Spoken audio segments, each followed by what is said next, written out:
Hi everyone, welcome back to English precision. আজকে কিন্তু আমি একটা সুখবর নিয়ে এসেছি। সুখবরটা কি? সুখবরটা হচ্ছে আপনারা যারা ইংলিশে অনেক দুর্বল, লিখতে গেলে লিখতে পারেন না, অথবা কোথা থেকে লেখা শুরু করবেন সেটাই বুঝতে পারেন না, তাদের জন্য এই কোর্সটি হচ্ছে English writing course and basic grammar. অর্থাৎ ঘেটে ঘেটে গ্রামারগুলো ঠিক করে আপনি কিভাবে নিজে নিজে বানিয়ে বানিয়ে ইংলিশ লিখতে পারবেন এবং সেটা নির্ভুল হবে, কেউ আপনার ভুল ধরতে পারবে না, সেরকম করে ইংলিশ লিখতে পারবেন। আর আমি আশা করি আপনারা আমার সাথে পরবর্তী কয়েকটি ভিডিও যদি কন্টিনিউ দেখেন, আপনাদের ইংলিশের ভয়টা দূর হয়ে যাবে এবং নিজে নিজে বানিয়ে বানিয়ে ইংলিশ লিখতে পারবেন। দেখুন, অনেকেই বলে থাকে যে আপনাকে একটা ফর্মুলা দিবে, এই ফর্মুলাটা জাস্ট একটা সেন্টেন্স শিখিয়ে দিবে, এই সেন্টেন্সের সাবজেক্টটা চেঞ্জ করে ভার্বটা চেঞ্জ করে আপনি 500 সেন্টেন্স বানাতে পারবেন। দেখুন, এই ব্যাপারটা দিয়ে না খুব বেশি দূর যেতে পারবেন না, আপনি নিজে নিজে ভুলগুলো বুঝতে পারবেন না। বরং আমি যেটা সাজেস্ট করব সেটা হচ্ছে বেসিক কিছু গ্রামার দিয়ে আপনি শিখুন, নিজে নিজেই আপনি বুঝতে পারবেন আপনি কোনটা কিভাবে শুরু করবেন, কোথায় ভুল হচ্ছে এবং কোথায় সঠিক হচ্ছে। সুতরাং এই বেসিক গ্রামার এবং ইংলিশ রাইটিং কোর্সের আজকে প্রথম ক্লাসে আমরা শিখব সেন্টেন্স স্ট্রাকচার, সাবজেক্ট কি, প্রেডিকেট কি, কোন কোন শব্দগুলো সাবজেক্ট হিসেবে বসতে পারে, এবং পজিশন অফ সাবজেক্ট, কোথায় একটা সাবজেক্ট বসতে পারে। এছাড়াও আমরা ঘেটে ঘেটে ছোট সাবজেক্ট থেকে বড় সাবজেক্ট, অর্থাৎ আমি একটা সাবজেক্ট আই, আবার দেখবেন বড় করে একটা সাবজেক্ট থাকে, সেই সাবজেক্টগুলো কিভাবে আমরা ডিল করব এবং আইডেন্টিফাই করব, সেগুলো আমরা আজকের ক্লাসে শিখব। তো আপনারা এখন থেকে পরবর্তী 8 থেকে 10টি ক্লাস বা আর কম বেশি হতে পারে, এই ক্লাসগুলো কন্টিনিউ দেখলে আশা করি আপনারা নিজেরাই বানিয়ে বানিয়ে ইংলিশ লিখতে পারবেন এবং সেটা নির্ভুল হবে। ওকে, তাহলে আমরা শুরু করি। আজকে আমরা শুরু করব সেন্টেন্স স্ট্রাকচার দিয়ে। Sentence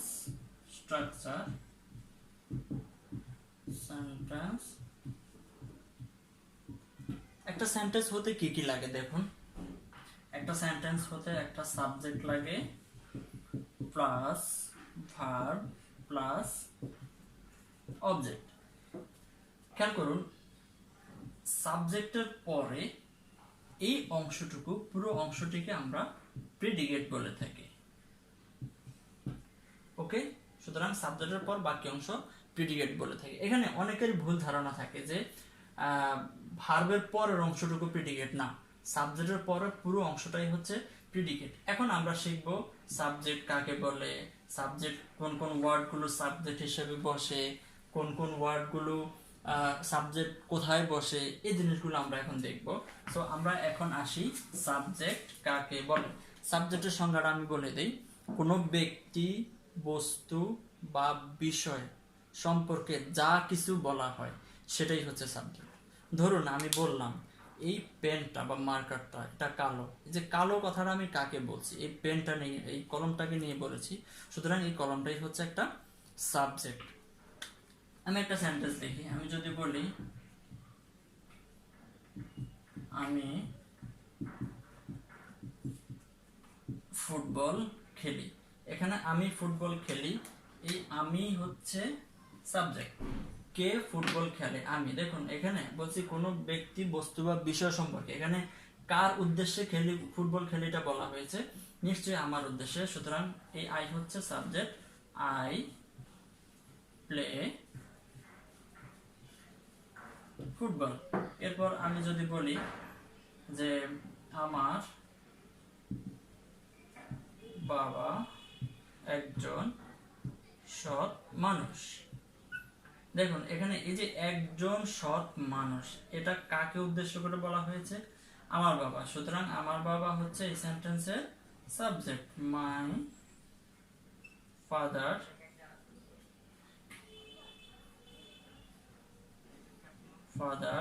is an honest man. এইভাবে আমরা যদি বলি যে, ধরুন বললাম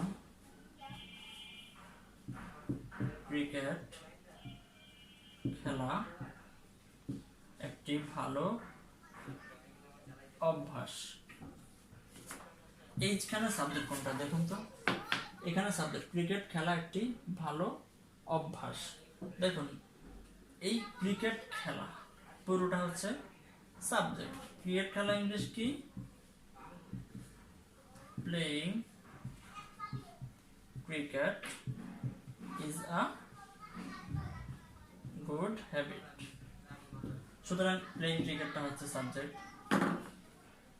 এইভাবেই আমরা যদি আরো বলি, যেমন ধরুন আমি বললাম তুমি যা করছো তা, দেখুন একদম মন ঘাবড়ানোর কিছু নেই। তুমি যা করেছো বা করছো তা সঠিক। এখানে যে তা সঠিক এই কথাটা কাকে উদ্দেশ্য করে বলা হয়েছে? তুমি যা করেছো। তুমি যা করেছো হচ্ছে এই সেন্টেন্সের সাবজেক্ট, যদিও এটা একটা ক্লজ। তার মানে কি? তুমি যা করেছো, what you have done is right. এই হোয়াট ইউ হ্যাভ ডানটা হচ্ছে এখানে পুরো সাবজেক্ট, যদিও এটা একটা ক্লজ। ওকে, এরপর আমি যদি আরো বলি, যেমন ধরুন মান্নান একটি চিঠি লিখেছে। এখানে সাবজেক্টকে মান্নান, মান্নানকে উদ্দেশ্য করে বলছে যে একটি চিঠি লিখেছে। সুতরাং Mannan has written a letter. দেখুন যাদের প্রবলেম হচ্ছে যে আমি বাকিটুকু কেন বলছি না, আমরা মূলত সাবজেক্টটা শিখছি। সাবজেক্টটা শেখার পরে আমরা আস্তে আস্তে এই বিধেয় অংশে যাব, কিভাবে আমরা ভার্ব তৈরি করব, কিভাবে অবজেক্ট তৈরি করব, পুরোটা আমরা আজকে এখন শুধু এই ক্লাসে সাবজেক্টটা আমরা ভালো করে শিখব। আচ্ছা, তাহলে আমার মনে হয় সাবজেক্টটা মোটামুটি একটু ধারণা পেয়েছেন। এভাবে আমি যদি বলি হি, শি, দে, উই, কারোর নাম, এগুলি সব হচ্ছে সাবজেক্ট। এবার আমরা দেখব কোন কোন বিষয়গুলো সাবজেক্ট হিসাবে বসতে পারে। আবার খেয়াল করুন কোন কোন বিষয়গুলো সাবজেক্ট হিসাবে বসে। সব কিন্তু সাবজেক্ট হিসাবে বসে না। আমরা একদম পার্ট অফ স্পিচ ধরে যে যে জিনিসগুলো সাবজেক্ট হিসেবে, যে যে বিষয়গুলো সাবজেক্ট হিসেবে বসে সেটা আমরা বলার চেষ্টা করছি। যেমন 1 নাম্বার দেখুন, নাউন। নাউনগুলো সবসময় সাবজেক্ট হিসাবে বসে। যেমন ধরুন Mr Karim is a good boy, subject. 2 number pronoun. Pronoun যেমন ধরুন এই যে করিমের পরিবর্তে আমরা যদি বসাই he, he is a adjective. অ্যাডজেক্টিভও সাবজেক্ট হিসেবে বসতে পারে। যেমন ধনী, গরিব। অ্যাডজেক্টিভ মানে কি? নাউন বা প্রোনাউনের দোষ গুণ যেই ওয়ার্ডটা প্রকাশ করে সেটা হচ্ছে অ্যাডজেক্টিভ। তো এখানে আমি যদি এই হি এবং করিম সবাইকে মিলে যদি ধরে এই সবাই রিচ ম্যান, আমি যদি এখানে লিখি the rich are not always happy, সুতরাং এই রিচটা হচ্ছে সাবজেক্ট। 4 number adverb. অ্যাডভার্বও সাবজেক্ট হিসেবে বসতে পারে। যেমন ধরুন আমি যদি বলি টুডে ইজ ফ্রাইডে, এটা হচ্ছে সাবজেক্ট, এটা অ্যাডভার্ব। 5 নাম্বার আমি বলতে পারি ফ্রেজ। ফ্রেজগুলো সাবজেক্ট হিসেবে বসতে পারে। The people of our village are not rich. দেখুন এই যে the people of our village, এই পুরোটা হচ্ছে সাবজেক্ট, এটা একটা ফ্রেজ। আমি ওইদিন ক্লজের ক্লাসেও বলেছিলাম যে ফ্রেজ মানে হচ্ছে একাধিক ওয়ার্ড সংযুক্ত হওয়া, নট সেন্টেন্স। সুতরাং এই দুটা মিলে একটা ওয়ার্ড হয়েছে, ফ্রেজ হয়েছে, এটা হচ্ছে এখন সাবজেক্ট। এটা মুছে দিই। ফ্রেজ। 6 নম্বরে সিআরআই বাসি ক্লজ। ক্লজটাও হতে পারে what you have done is right, এটা হচ্ছে ক্লজ এবং সাবজেক্ট।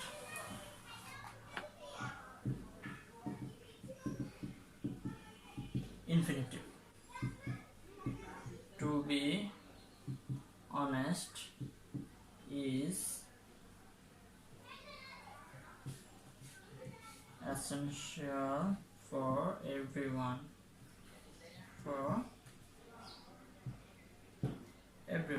এখানে to be honest হচ্ছে সাবজেক্ট। এরপর আমরা আসি জিরান্ড। জিরান্ড হচ্ছে ভার্বের সাথে আইএনজি যোগ করা, এম ইজার ছাড়া কিন্তু, হ্যাঁ। জিরান্ড, swimming is a good habit, এই সুইমিংটা হচ্ছে সাবজেক্ট। যে যে জিনিসগুলো সাবজেক্ট হিসাবে বসে সেগুলো আমরা দেখিয়ে দিয়েছি। তো এখন আমরা শিখব কোথায় কোথায় সাবজেক্ট বসে। Position of subject. এক,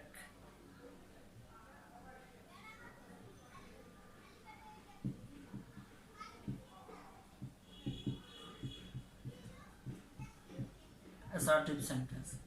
আমরা মূলত যেটা দেখানোর চেষ্টা করছি যে 5 প্রকার সেন্টেন্সে 5 জায়গায় কিন্তু সাবজেক্ট বসে, সব সেন্টেন্সে একই জায়গায় সাবজেক্টটা বসে না। সুতরাং আমরা 5 প্রকার সেন্টেন্স দিয়ে একটা একটা করে দেখব কোন সেন্টেন্সে কোথায় সাবজেক্ট বসে। তো প্রথমে আসে অ্যাসার্টিভ সেন্টেন্স। এটা অ্যাসার্টিভ সেন্টেন্স মানে কি, সাধারণত বিবৃতিমূলক কথাগুলো আমরা যে সাধারণ কথাবার্তা বলে থাকি। তো এখানে যদি আমি বলি যে আই ইট রাইস, এটা হচ্ছে সাবজেক্ট, অর্থাৎ অ্যাসার্টিভ সেন্টেন্সের ঠিক শুরুতেই সাবজেক্টটা বসে। 2, ইন্টারোগেটিভ সেন্টেন্স। ইন্টারোগেটিভ সেন্টেন্স যেমন have you finished the work. এই যে দেখুন হ্যাভের পরে, অর্থাৎ ইন্টারোগেটিভ সেন্টেন্সে এই অক্সিলারি ভার্ব বা ডু ভার্বের পরে সাবজেক্টটা বসার। মনে রাখবেন যারা ইংলিশ লিখতে চেষ্টা করছেন, ইন্টারোগেটিভ সেন্টেন্সে অবশ্যই শেষে কোশ্চেন মার্ক দিতে হবে, না হয় সেটা ইন্টারোগেটিভ সেন্টেন্স হবে না। 3, ইম্পারেটিভ সেন্টেন্সে কোথায় বসে? আচ্ছা, ইন্টারোগেটিভ সেন্টেন্স মানে প্রশ্নবোধক বাক্য, ইম্পারেটিভ সেন্টেন্স মানে কি আদেশ, অনুরোধ, এই ধরনের।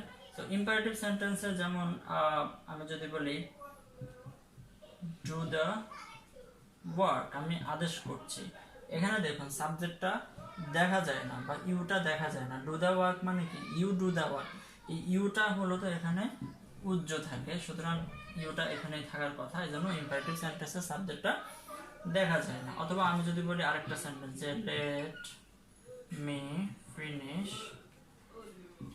দ্য ওয়ার্ক, এখানে দেখুন এই লেট মি মানে ইউ, তো অপটেটিভ সেন্টেন্স। অপটেটিভ সেন্টেন্স কোনগুলো? দোয়া, প্রার্থনা, আশীর্বাদ। যেমন ধরুন বলা হয় যে মে ইউ লিভ লং, এই যে ইউ দেখুন মেয়ের পরে মূলত সাবজেক্টটা বসে। May you live long, may you be happy, এই ধরনের সেন্টেন্সগুলো সবসময় মেয়ের পরেই বা মোটর ভার্বের পরেই সাবজেক্টটা থাকে। এরপর আসে আমরা এক্সক্লেমেটরি সেন্টেন্স, বিস্ময়সূচক বাক্য। যেমন আমরা যদি বলি how nice the bird is, তার মানে কোথায় বসছে? শেষে একটা সাইন অফ এক্সক্লেমেশন হবে। How nice the bird is, এই হাউ নাইসের পরে সাবজেক্টটা থাকে। সুতরাং এই 5 প্রকার সেন্টেন্সও আমরা দেখে নিলাম কোন প্রকার সেন্টেন্সের সাবজেক্ট কোথায় বসে। সো বন্ধুরা, আমরা আবার একটু রিপিট করি। আমরা প্রথমে শিখছি কোন কোন শব্দগুলো সাবজেক্ট হিসাবে বসতে পারে, এরপর দেখলাম কোথায় কোথায় সাবজেক্ট বসে। আমার মনে হয় সাবজেক্ট সম্পর্কে একদম বেসিক ধারণাটা আমরা পেয়ে গেছি। এবার আমরা দেখব কিভাবে আমরা সাবজেক্ট তৈরি করতে পারি, সেই ক্লুগুলো আমরা একটা একটা করে দেখব। তাহলে সাবজেক্ট সম্পর্কে আপনাদের পরিপূর্ণ একটা ধারণা হয়ে যাবে। আমি যদি লিখি যে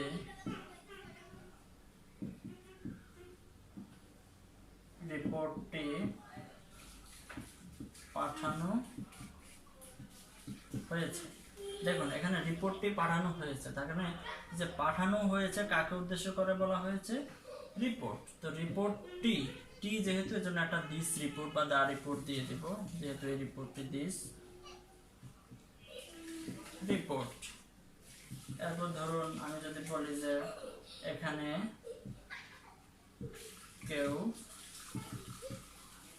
নেই, এখানে কেউ নেই।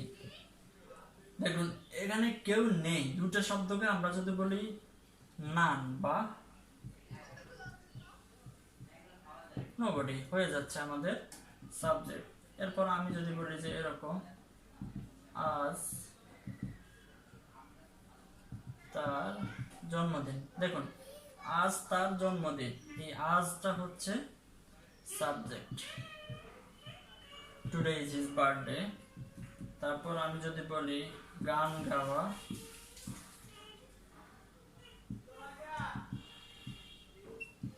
একটি ভালো গুণ, এখানে সাবজেক্ট কোথায়, দেখুন গান গাওয়াটা হচ্ছে সাবজেক্ট, তার মানে গান গাওয়া একটি ভালো গুণ।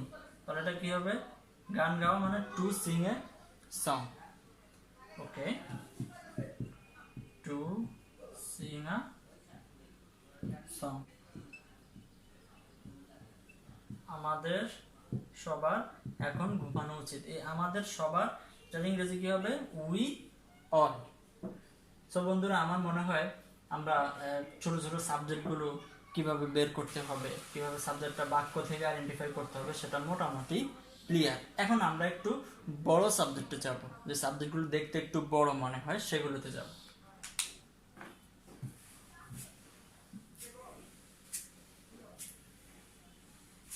ওকে, আমরা এতক্ষণ ছোট ছোট সেন্টেন্সগুলোর সাবজেক্ট দেখেছি। এখন আমরা দেখব একটা সাবজেক্ট কিভাবে আরো অনেক বড় করা যায়, সেই বড় সাবজেক্টগুলো আমরা এখন দেখব। তো এখানে আমি একটু কথা বলে নিই, সেটা হলো যে এই সাবজেক্টকে ছোট ছোট সাবজেক্ট থেকে বড় বড় সাবজেক্ট করতে হলে আমাদেরকে কিছু প্রিপজিশনের ইউজ শিখতে হবে, এবং যেগুলো আমরা আসলে ফ্রেজ বানিয়ে থাকি, যেমন অফ, ফর, তারপর ইন, এই ধরনের অফ, ফর, ইন, টু, এগুলো দিয়ে সাধারণত আমরা দুটো তিনটে শব্দকে একসাথ করে একটা সাবজেক্ট বানিয়ে ফেলি। যেমন যেমন আমি যদি লিখি এরকম যে বাংলাদেশ, এটার ইংরেজি কি, বাংলাদেশ। আচ্ছা আমি যদি লিখি লোকজন, এটার ইংরেজি কি, পিপল। ওকে, এখন এই দুটো শব্দ যোগ করে আমি যদি বলি বাংলাদেশের লোকজন, দেখুন এখানে একটা র বাড়তি এসেছে। র বা এর মানে হচ্ছে অফ, র বা এর মানে হচ্ছে অফ। সুতরাং এই দুটো শব্দকে যদি আমরা একটা সাবজেক্ট বানাতে চাই সেক্ষেত্রে আমাদের অফ এর ব্যবহার করতে হবে। সুতরাং আমি বলে দিচ্ছি, আপনারা যত এরকম র বা এর পাবেন সবগুলোকে আপনারা অফ দিয়ে যুক্ত করে দিবেন। তবে হ্যাঁ, এক্ষেত্রে খেয়াল রাখবেন যে শব্দটা শেষে আছে সাবজেক্ট বানানোর সময় সেটা চলে আসবে একদম শুরুতে। দেখুন লোকজন মানে আমরা লিখতে পারি দ্য পিপল অফ বাংলাদেশ, তার মানে দ্য পিপল অফ বাংলাদেশ, বাংলাদেশের লোকজন। এখন প্রশ্ন করতে পারেন যে এখানে তাহলে দা কেন আসলো বাড়তি। দেখুন লোকজন যদি আমি শুধু পিপল লিখতাম সেক্ষেত্রে সারা পৃথিবীর লোকজনকে বোঝাতো, যেহেতু আমরা বাংলাদেশকে নির্দিষ্ট করে দিয়েছি সেই কারণে নির্দিষ্ট করার জন্য আর্টিকেল হিসাবে দা বসাতে হয়। আমি আবারও বলছি, যখন এরকম র বা এর পাবো শেষের শব্দটা আগে নিয়ে আসবো, আগের শব্দটা শেষে নিয়ে আমরা সাবজেক্ট বসাবো, সাবজেক্ট বানাবো। আমি এইভাবে আরো দু একটা বাক্য লিখি, সেক্ষেত্রে আপনাদের আরো ক্লিয়ার হয়ে যাবে।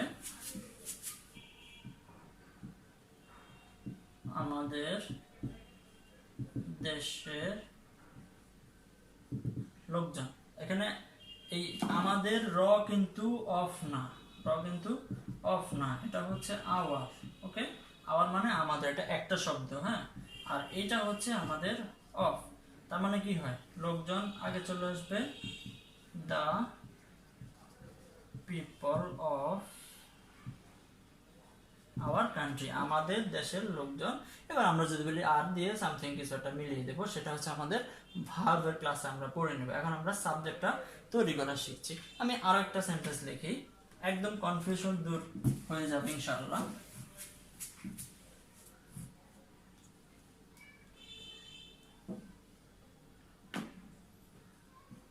আমি যদি আরেকটু বড় করে লিখি, আমাদের দেশের গার্মেন্টস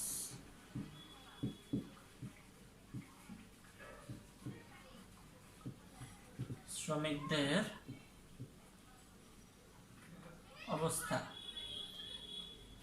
আমাদের দেশের গার্মেন্টস শ্রমিকদের অবস্থা। এটা যদি আমি বলি তাহলে কি হবে, দেখুন আমাদের মানে কি, আমরা একটু ভেঙে ভেঙে বোঝার চেষ্টা করি। আমাদের মানে হচ্ছে আওয়ার, দেশের মানে হচ্ছে অফ, কান্ট্রি,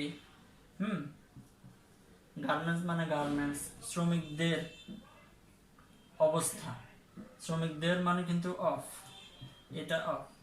আচ্ছা, এক্ষেত্রে পুরোটাকে নিয়ে আমরা একটা সাবজেক্ট বানাবো। আমি শুরুতেই বলেছিলাম, এক্ষেত্রে একদম শেষের শব্দটাকে আমরা শুরুতে নিয়ে আসবো। The condition of garments worker of, কাদের, আমাদের কান্ট্রি, এরপর আমাদের সেন্টেন্স শুরু হবে। দেখুন আমাদের এখানে কয়টা part, the condition of garments ওয়ার্কারদের কন্ডিশন, অফ আওয়ার কান্ট্রি আমাদের দেশে। সুতরাং এই দুইটা অফ এখানে যুক্ত হয়ে আমাদের বড় একটা, এই পুরোটা কিন্তু একটা সাবজেক্ট। এইভাবে আমরা বড় বড় সাবজেক্টগুলো তৈরি করে ফেলব। আশা করি আপনাদের আর বুঝতে প্রবলেম হওয়ার কথা না। আরো কিছু সেন্টেন্স আমরা দেখি, ব্যতিক্রম ধর্মী বা আরেকটু কঠিন।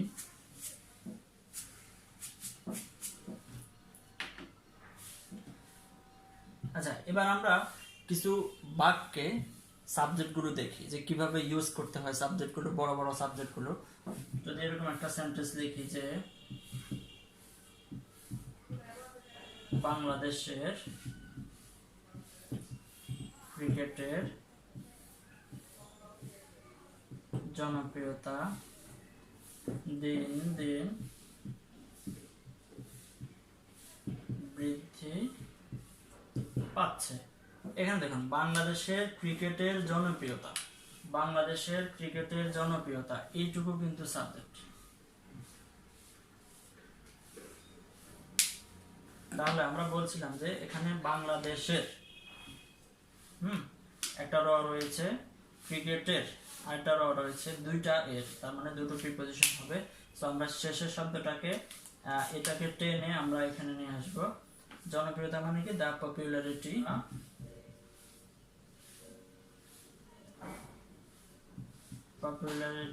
Of the cricket of Bangladesh is, এবার আমাদের সাবজেক্ট, দেখুন এটা পুরোটা সাবজেক্ট কিন্তু, আমাদের ভার্ব ইজ ইনক্রিজিং, যেহেতু কন্টিনিউয়াস বৃদ্ধি পাচ্ছে এজন্য ইজ ইনক্রিজিং দিয়ে দেবো আমরা, ইনক্রিজিং ডে বাই ডে। তার মানে দেখুন এই অনেক বড় একটি সেন্টেন্স অনেক ইজি হয়ে গিয়েছে। এই যে ভার্ব, এই হচ্ছে বাকি অংশ, আর পুরোটা কিন্তু সাবজেক্ট। সুতরাং আমরা যদি এই সাবজেক্টটাকে ভালো করে সুন্দর করে সাজিয়ে নিতে পারি তাহলে আমাদের কিন্তু কাজ অনেকটাই শেষ হয়ে যায়। বন্ধুরা, আমার মনে হয় আমরা সবাই সাবজেক্ট সম্পর্কে অনেক ভালো একটি ধারণা পেয়েছি, এবং পরবর্তী ক্লাসে আমরা ভার্ব সহ টেন্স এবং কিভাবে আমরা একটা ছোট সেন্টেন্সকে বড় করতে পারি সব কিছুই আমরা শিখব, এবং খুব অল্প কিছু ক্লাসে আমার বিশ্বাস আপনারা এই ক্লাসগুলো নিয়মিত যদি দেখেন এবং ভিডিওগুলো নিয়মিত দেখলে আপনারা নিজেরাই বানিয়ে বানিয়ে গুছিয়ে গুছিয়ে খুব সুন্দর করে নির্ভুল ইংরেজি লিখতে পারবেন। ভিডিও টিউটোরিয়ালটি যদি আপনাদের ভালো লেগে থাকে অবশ্যই লাইক কমেন্ট করবেন। আপনি যদি নতুন হয়ে থাকেন তাহলে চ্যানেলটি সাবস্ক্রাইব করে দেবেন, যাতে আমি ভিডিওটি আপলোড দেওয়ার সাথে সাথে আপনারা পেয়ে যান। আজকের মতো এখানেই বিদায় নিচ্ছি। আল্লাহ হাফেজ, সবাই ভালো থাকবেন।